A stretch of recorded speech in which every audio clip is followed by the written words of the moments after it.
এখন বাজে ভোর ৫টা। আমি উঠে পড়েছি মেয়ের টিফিন বানাতে।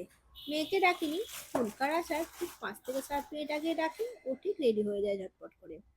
বাড়ির বানানো খাবার দিতেই বেশি পছন্দ করি। রুটি, লুচি, পরোটা এগুলো তো ওর খুবই পছন্দের। তার সাথে একটু মিষ্টি হলে আর তরকারি পাতিতে কিছু লাগে না। ওই মিষ্টি দিয়ে ও পরোটাটা বা রুটি, লুচি সবই কিন্তু সুন্দরভাবে খেয়ে নেয়।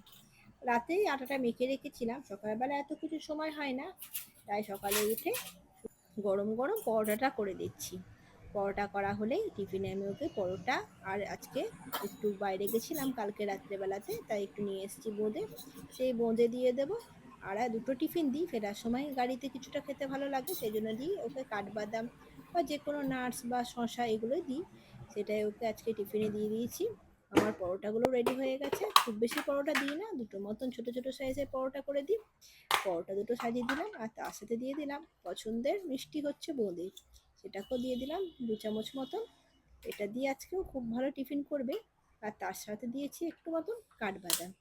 এই হলো আজকে আমার মেয়ে স্কুলের টিফিন। তোমরা টিফিনে কি কি দিতে পছন্দ করে অবশ্যই কমেন্ট করে জানিও।